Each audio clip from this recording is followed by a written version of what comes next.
Hello, আজকের ভিডিওতে কথা বলবো কিভাবে রেজিনটা প্রপারলি মিক্স করতে হয়। এখানে আমি ল্যাপক্সে 2:1 রেজিনটা নিয়েছি। এটার মিক্সিং রেশিও হচ্ছে 2 ভাগ রেজিন 1 ভাগ হার্ডেনার। এখানে আমি প্রথমেই রেজিন পার্টটা ঢেলে নিব। আমি এখানে 14 গ্রাম রেজিন পার্টটা নিয়েছি।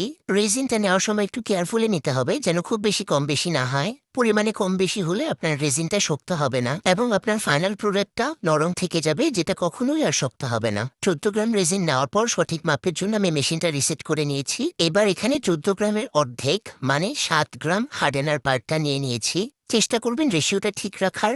রেশিও ঠিক না থাকলে আপনার প্রোডাক্ট কখনোই ভালো হবে না। এবার রেজিনটা মিক্সিং এর পালা। এই পার্টটা খুব ধৈর্য ধরে আস্তে আস্তে করতে হবে। মনে রাখবেন আপনি আইসক্রিমের কাঠিটা সবসময় ক্লক ওয়াইজ ঘোরাবেন। এখানে কিন্তু আমি খুবই আস্তে আস্তে করছি, কিন্তু ভিডিও ফাস্ট করে দেওয়ার কারণে মনে হচ্ছে আমি খুব তাড়াতাড়ি করছি। এই জায়গাটাতে কোনোভাবেই তাড়াহুড়া করা যাবে না। তাড়াহুড়া করলে আপনার এখানে অস্বাভাবিক রকমের বাবল ক্রিয়েট হবে, যেটা আপনি কখনোই রিমুভ করতে পারবেন না। আচ্ছা, এখানে আপনাদের বোঝার সুবিধার্থে আমি বলে দিচ্ছি, আপনারা যখন প্রথম রেজিনটা নেবেন তখন এটা খুবই ঘন থাকবে। মিক্স করার সাথে সাথে দেখবেন রেজিনটা আস্তে আস্তে পাতলা হয়ে আসছে। মিক্সিং এর প্রথম দিকে দেখবেন ভেতরে তারের মতো দেখা যাচ্ছে। মিক্স করতে করতে যখন দেখবেন ভেতরে আর তারের মতো দেখা যাচ্ছে না, তখনই বুঝবেন আপনার রেজিনটা এখন রেডি। 2:1 রেজিন নিয়ে কাজ করার সময় মাথায় রাখতে হবে যে মিক্সিং এর পর থেকে আপনি সর্বোচ্চ 25 থেকে 30 মিনিট সময় পাবেন আপনার কাজটা করার জন্য, কারণ এরপর আপনার রেজিনটা ঘন হয়ে জমে যাবে। ভিডিওটি ভালো লাগলে সাবস্ক্রাইব করুন আমার চ্যানেলটি। আজকের মতো এইটুকুই, টাটা।